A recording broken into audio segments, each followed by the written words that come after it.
सर्वेभ्यः नमो नमः। आप सभी को मेरा प्रणाम।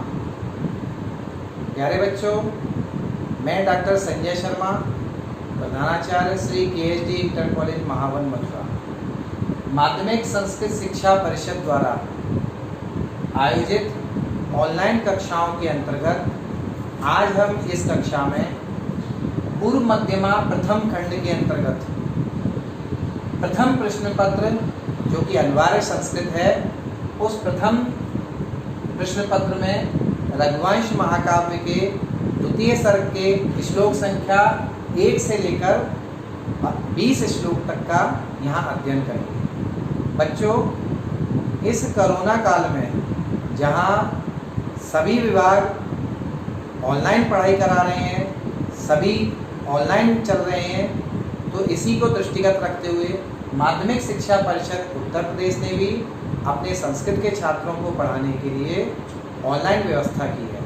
इसलिए आप सब भी ऑनलाइन इस समय कोरोना के समय पढ़ें। इसी आशा के साथ मैं डॉक्टर संजय शर्मा आज का अध्ययन यहाँ पर प्रारंभ करता हूँ। तो आइए आज का अध्ययन प्रारंभ करते हैं। बच्चों, अध्ययन प्रारंभ करने से पूर्व हमने इससे पूर्व की कक्षा में जो पढ़ा है उसको एक बार देख लेते हैं। तो हमने इसके पूर्व की कक्षा में पढ़ा, सबसे पहले कालिदास का परिचय पढ़ा था, उसमें हमने दूसरा हमने रघुवंश के प्रथम सर्ग का सारांश देखा था उसमें। तीसरा हमने श्लोक संख्या 1 में बछड़े के द्वारा दूध पी लेने के बाद तथा रानी सुदक्षिणा के द्वारा गंधमाला से पूजा करने के पश्चात नंदिनी गाय को विचरण करने के लिए वन में छोड़े जाने का वर्णन पढ़ा था यहाँ पे। अब इसके आगे की कथा हम इस कक्षा में पढ़ेंगे। बच्चों, रघुवंश महाकाव्य के द्वितीय सर्ग के दूसरे श्लोक से हमारी ये कक्षा प्रारंभ होती है। यह श्लोक कालिदास की उपमा का बहुत अच्छा उदाहरण है, क्योंकि कालिदास के विषय में कहा भी गया है कि उपमा कालिदासस्य, यानी कालिदास की उपमा सर्वश्रेष्ठ है। इस श्लोक में बताया गया है कि नंदिनी गाय के मार्ग का अनुसरण करती हुई रानी सुदक्षिणा किस प्रकार से लग रही हैं, उसका यहाँ पे वर्णन किया गया है। तो आइए, तो मेरे साथ आप लोग सस्वर वाचन करेंगे। तस्याह खुरन्यास पवित्र पांसो मपांसुलाना धुर कीर्तनीया मार्गम मनुष्येश्वर धर्म पत्नी श्रुतेरिवार्थम स्मृतिरन्वगच्छत्। तो देखिए, ये हमने इसका सस्वर वाचन किया।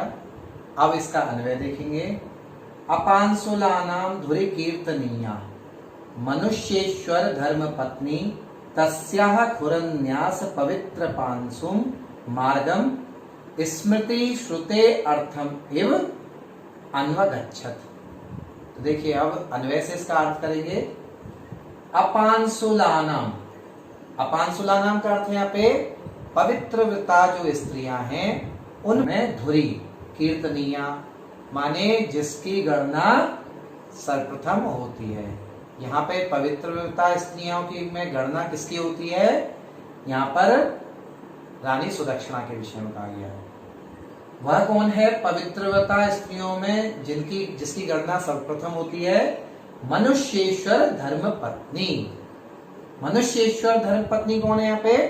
मनुष्येश्वर यानी राजा दिलीप की धर्म पत्नी, यानी मनुष्येश्वर धर्म पत्नी राजा दिलीप की जो धर्म पत्नी है सुदक्षिणा। तस्याह माने उस नंदिनी गाय की। खुरन्यास पवित्र पांसु, खुरन्यास पवित्र पांसु का अर्थ है खुर रखने से, यानी पैर रखने से, न्यास माने रखने से, खुरन्यास पैर रखने से, पवित्र पांसु पवित्र हुए धूल वाले। नंदिनी गाय के पैर रखने से या खुर रखने से पवित्र हुए धूल वाले। मार्गम माने रास्ते का, किस रास्ते का? स्मृति, स्मृति का अर्थ है यहाँ पे स्मृतियां। वेद होते हैं, वेद के बाद स्मृतियां होती हैं। तो स्मृति श्रुतेर अर्थम इव, श्रुति का अर्थ यहाँ पे वेद, तो श्रुते है माने वेदों के, अर्थम माने अर्थ का। जिस प्रकार से स्मृतियां वेदों के अर्थ का अनुसरण करती हैं, अर्थात स्मृतियों में वही बात लिखी हुई है जो वेदों में लिखी हुई है, जो बात वेदों में बताई गई है वही बात स्मृतियों में बताई गई है। इसलिए स्मृतियां वेदों के अर्थ का जिस प्रकार से अनुसरण करती हैं, जिस प्रकार से जिस बात को वेदों ने बताया वही बात, उन्हीं बातों को स्मृतियां बताती हैं। उसी प्रकार से इव माने उसी प्रकार से अन्वगच्छत यानी पीछे पीछे गई। अब इस श्लोक की संस्कृत व्याख्या किस प्रकार से बनेगी ये देखेंगे। तो संस्कृत व्याख्या में सर्वप्रथम पहला शब्द इसका अपांसुलानाम, पति परायण स्त्रीणाम धुरी इत्युक्ते अग्रे, कीर्तनीया गणनीया, मनुष्येश्वर धर्मपत्नी नृप दिलीप राज्ञी, सुदक्षिणा तस्याह नंदिन्याः, खुरन्यास पवित्र पांसुम, सफ स्थापन पवित्र रेणुम, मार्गम अध्वानम, तथैव अनुगच्छत यथा स्मृति इत्युक्ते धर्मशास्त्रम, श्रुतेः वेदस्य अर्थम इव अभिधेयम इव अनुगच्छत अनुगमनम चकार। बच्चों, इस श्लोक की व्याकरणात्मक टिप्पणी जानने से पूर्व व्याकरण के विषय में एक बहुत प्रसिद्ध श्लोक है, इस श्लोक को भी जानना आवश्यक है यहाँ पर। तो देखिए इस श्लोक में क्या लिखा है, पहले इससे पूर्व इसका वाचन करेंगे। देखिए, यद्यपि बहुनाधीशे तथापि पठपुत्र व्याकरणम, स्वजनः स्वजनो मा भूत, सकलम शकलम सकृत शकृत। देखिए बच्चों, ये कहा गया है कि यद्यपि बहुनाधीशे, अगर बच्चों ज्यादा नहीं पढ़ते हो तब भी आपको व्याकरण तो पढ़ना ही चाहिए। व्याकरण हमें ये बताता है कि शब्द किस प्रकार से बना है, किस प्रकार से उसकी व्युत्पत्ति हुई है, क्या उसमें संधि है, क्या उसमें समास है, ये सब चीजें व्याकरण के अंतर्गत आती हैं। व्याकरण का क्षेत्र बहुत विस्तृत है ना। तो अगर आप व्याकरण नहीं पढ़ते तो इसका प्रभाव क्या पड़ेगा, इसका परिणाम क्या निकलेगा। देखिए यहाँ पे एक उदाहरण के द्वारा यहाँ पे बताया गया है कि व्याकरण ना पढ़ने से स्वजन, अगर आप स्वजन कहना चाहते हो वहां पर स्वजन लिख गए तो इसमें जमीन आसमान का अंतर हो जाएगा। स्वजन का अर्थ होता है अपने लोग और स्वजन का मतलब होता है कुत्ता। यहाँ पर श्वान अर्थ होता है स्वजन का। तो इस प्रकार अगर स्वजन आप कहना चाहते हैं और आपने लिख दिया या बोल दिया स्वजन, तो ये अर्थ का अनर्थ कर देगा। इसी प्रकार से सकलम शकलम, सकल आप कहना चाहते हैं और आप शकल कह गए तो यहां पर भी अर्थ का अनर्थ हो जाएगा। सकल का मतलब होता है संपूर्ण और शकल का अर्थ होता है आधा। इसी प्रकार से सकृत और शकृत, इन दोनों में भी अंतर है। सकृत का अर्थ होता है एक बार और शकृत का अर्थ होता है शौच या विष्ठा, ये अर्थ हुआ है। बच्चों, इस प्रकार से हमें व्याकरणात्मक टिप्पणी पढ़ने की यहाँ अत्यंत आवश्यकता है। तो आइए प्रारंभ करते हैं व्याकरणात्मक टिप्पणी। अब इस श्लोक पर व्याकरणात्मक टिप्पणी किस प्रकार से बनेगी ये देखते हैं।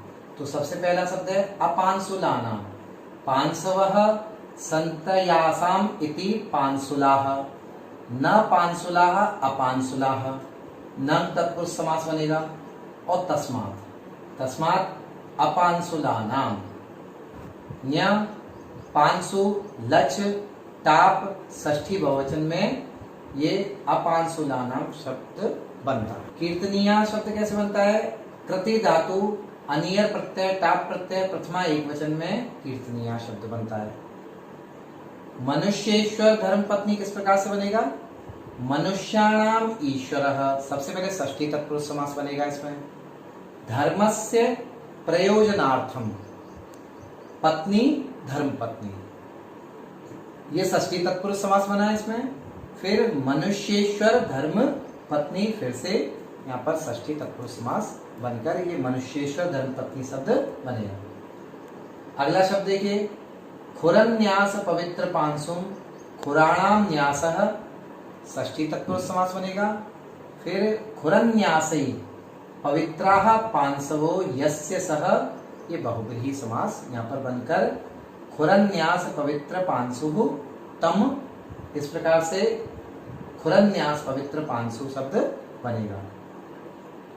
अन्वगच्छत किस प्रकार से बनेगा, अनु उपसर्ग पूर्वक गम धातु से लंग लकार प्रथम पुरुष एक वचन में और परस्मय पद में अन्वगच्छत शब्द बनता है। अब इस श्लोक पर बच्चों काव्य सौंदर्य किस प्रकार से बनेगा ये देखेंगे। रीति यहाँ पर पूर्वत वही वैदर्भी रीति है जो हमने पिछली कक्षा में आपको बताया था वैदर्भी रीति के विषय में। फिर गुण यहाँ पर मधुर है, छंद यहाँ पर उपजाति है और अलंकार यहाँ पर सुदक्षिणा तथा पवित्र मार्ग उपमेय, स्मृति तथा वेदार्थ उपमान की सम्यक योजना होने से पूर्णोपमा अलंकार यहाँ पर है। और पांसुम अपांसु में 6 का अनुप्रास है। अब इस तीसरे श्लोक में राजा दिलीप के द्वारा अपनी पत्नी सुदक्षिणा को लौटा दिए जाने का वर्णन है और उसके पश्चात नंदिनी गाय की सेवा में लग जाने का वर्णन है। तो देखिए पहले इसका सस्वर वाचन करेंगे। निवर्त्य राजा दयिताम दयालुस्ताम सौरभीम सुरभीर यशोभिः पयोधरी भूत चतुः समुद्राम जुगोप गोरूप धरामिवोर्विम। तो देखिए पहले अन्वय देखेंगे इसके। दयालु यशोभी सुरभि राजा ताम दयिताम निवर्त्य पयोधरी भूत चतुः समुद्राम सौरभीम गोरूप धराम उर्विम इव जुगोप। अब देखिए इसके देखेंगे दयालु यानी वह दया से युक्त, और दया से युक्त कौन है राजा दिलीप, और यशोभी सुरभि अपने यश से जो कैसा है, सुरभि माने मनोहर है सुंदर है। तो ऐसा राजा दिलीप ताम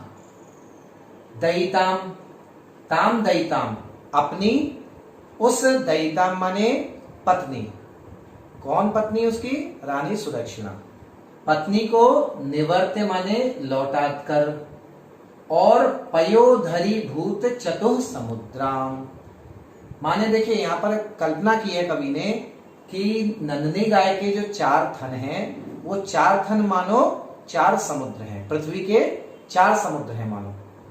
तो ऐसे पयोधरी भूत चतुः समुद्राम 4 थन ही मानो जिसके 4 समुद्र हैं, है ना।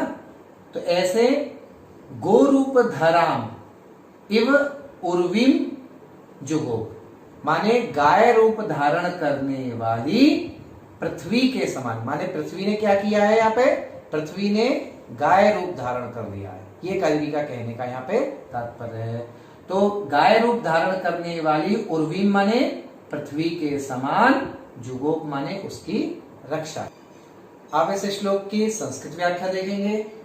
दयालु कृपालु, यशोभी कीर्तिभी, सुरभि मनोहरः, राजा दिलीपः ताम दयिताम स्वधर्म पत्नीं सुदक्षिणाम निर्वर्त्य परावर्त्य पयोधरी भूत चतुः समुद्राम स्तनी भूत चतुः सागराम ताम सौरभीम पूर्व वर्णिताम कामधेनु पुत्रीं नंदिनीं गोरूपधराम धेन्वाकृति धारिणीं उर्वीं पृथिवीं इव यथा जुगोप ररक्ष।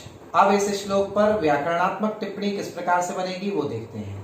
सबसे पहले निर्वर्त्य नी उपसर्ग पूर्वक वृत धातु से कत्वा या लट प्रत्यय लगकर निर्वर्त्य शब्द बनता है। दयिताम दय कत टाप द्वितीय एक वचन में दयिताम बनता है। दयालु दय आलुच प्रथमा एक वचन में दयालु बनता है। पयोधरी भूत चतुः समुद्राम धरन्ति धरा पयसाम धरा पयोधरा षष्ठी तत्पुरुष बनता है पहले, फिर न पयोधरा अपयोधरा नन तत्पुरुष बनता है, फिर अपयोधरा पयोधरा संपद्यमाना इति पयोधरी भूतः गति समास होकर फिर पयोधरी भूतः चत्वारो समुद्रा यस्या सा पयोधरी भूत चतुः समुद्रा बहुब्रीहि समास बनेगा। ताम करके पयोधरी भूत चतुः समुद्राम शब्द बनता है। फिर इसके पश्चात नंग पयस शब्द से ध्री धातु अच चे भू कत चतुर समुद्र टाप द्वितीया एक वचन में ये शब्द मूल रूप से संपन्न होता है। सौरभेयीन सूद रब धातु इव सुरभि सुरभेरपत्ययम स्त्री अर्थ में ढक प्रत्यय दीप प्रत्यय और द्वितीय व्यक्ति एक वचन में सौरभयीन। जुगोप गुप धातु परोक्ष लिट प्रथम पुरुष एक वचन परस्मय पद में जुगोप शब्द बनता है। अब इस श्लोक का काव्य सौंदर्य देखेंगे।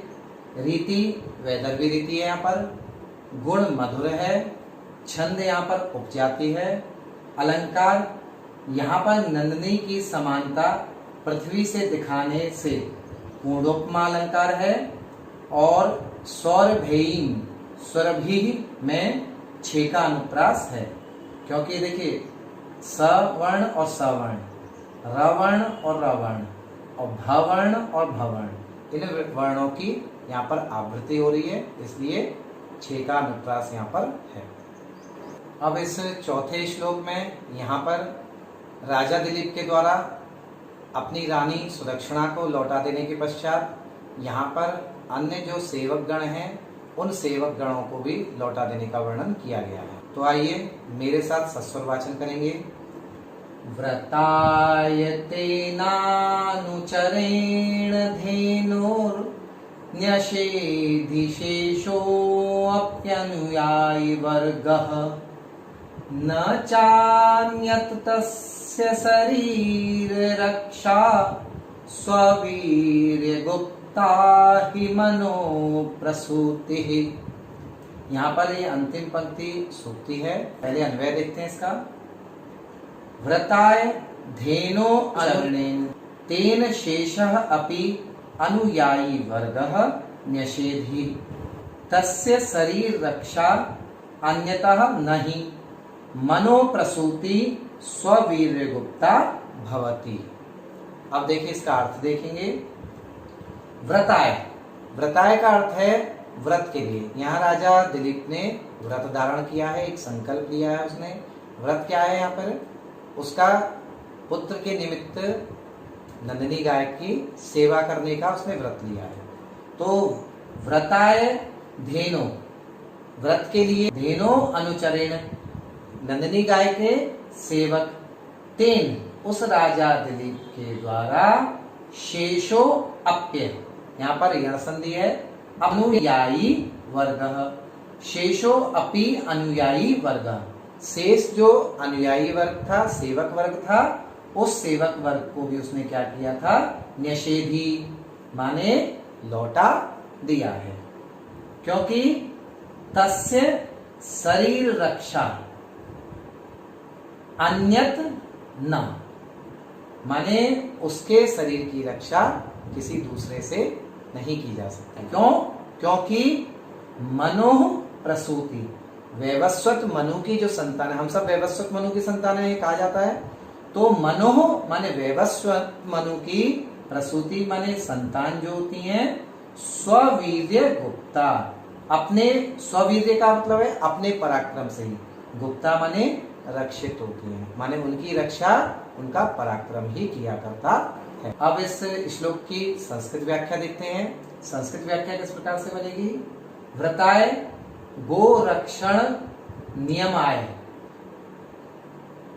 धेनो सद्य प्रसूतायाः नंदिन्याः अनुचरेण सेवकेन तेन राज्ञा दिलीपेन शेषः सर्वः सुदक्षिणा रहितः अपि अनुयायी वर्गः सेवक समूह न्यषेधी परावर्तितः कृतः तस्य दिलीपस्य शरीर रक्षा तेह रक्षा अन्यत् स्वातिरिक्तात् न हि यतः मनो वैवस्वत मनोः प्रसूति उत्पत्ति वंश परंपरा स्ववीर्य गुप्ता निज बल रक्षा भवतीति शेषः।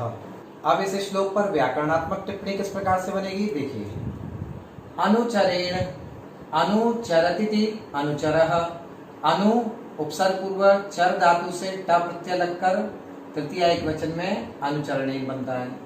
अनुयायी वर्गः अनुयायन्तीति अनुयायिनः अनुयायिनां वर्गः अनुयायी वर्ग षष्ठी तत्पुरुष समास से अनुयायी वर्ग शब्द बनता है। आगे देखिए स्ववीर्य गुप्ता स्वस्य वीर्यम स्ववीर्यम षष्ठी तत्पुरुष समास बनेगा। सबसे पहले स्ववीर्येण गुप्ता स्ववीर्य गुप्ता फिर तृतीया तत्पुरुष समास बनेगा। उसके बाद प्रथमा विभक्ति एक वचन में स्ववीर्य गुप्ता शब्द बनता है। न्यषेधी नी उपसर्ग पूर्व शिद धातु से कर्म वाच्य में लुंग लकार प्रथम पुरुष एक वचन में न्यषेधी शब्द बनता है। अब इस श्लोक का काव्य सौंदर्य देखेंगे किस प्रकार से है काव्य सौंदर्य। रीति यहाँ पर वही पूर्वत वैदर्भी रीति है, गुण यहाँ पर मधुर है, छंद यहाँ पर वही पूर्वत उपजाति है, अलंकार यहाँ तृतीय चरण कार्यवाच्य है, यहाँ तृतीय चरण कार्यवाक्य है तथा चौथा चरण कारण वाक्य है, अतः काव्यलिंग अलंकार यहाँ पर है। अब अगले इस श्लोक में यहाँ पर राजा दिलीप के द्वारा नंदिनी गाय की सेवा किए जाने का वर्णन किया गया है। तो सबसे पहले इसका सस्वर वाचन करेंगे, तो मेरे साथ आप लोग भी करें सस्वर वाचन। आस्वादवद्भि कवलैस्त्रणानां कण्डूयनैर्दंस निवारणैश्च अव्याहतैषैर्गतैः सतस्याः सम्राट् समाराधन् तत्परोऽभूत्। देखिए अब इस श्लोक का अन्वय देखेंगे फिर तत्पश्चात का अर्थ देखेंगे। अन्वय किस प्रकार से बनेगा। सम्राट स आस्वादवद्भि तृणानां कवलै कण्डूयनै दंश निवारणै अव्याहतै स्वैर्गतैश्च तस्याः समाराधन तत्परः अभूत। अब देखिए इसकी व्याख्या देखेंगे हम। सम्राट यानी वह महामंडलेश्वर राजा दिलीप। स माने वह सम्राट सह सम्राट वह राजा दिलीप। आस्वादवद्भि यानी आस्वादवद्भि का मतलब क्या है स्वादिष्ट। स्वादिष्ट तृणानाम कवलई घासों के कौर खिलाकर, कंडूयनई गाय इत्यादि जानवर होते हैं उनको खुजलाना बहुत पसंद है, तो कोई उनको खुजलाता है तो उनको आनंद आता है। राजा उस नंदिनी गाय को खुजला रहा है तो कंडूयनई, कंडूयनई माने खुजलाकर, और दंश निवारणैश्च, दंश निवारणैश्च का मतलब है यहाँ पे उसके ऊपर जो मक्खी मच्छर इत्यादि कीट पतंगे इत्यादि बैठ रहे हैं उनको दूर करके। अव्याहतई स्वैर्गतई बिना रोक टोक के, स्वैर्गतई माने स्वच्छंद विचरण करने के द्वारा, तस्याः माने उस नंदिनी गाय के, समाराधन तत्परो अभूत उस नंदिनी गाय की सेवा में वह राजा दिलीप लग गया है। अब इस श्लोक की संस्कृत व्याख्या किस प्रकार से बनेगी देखेंगे।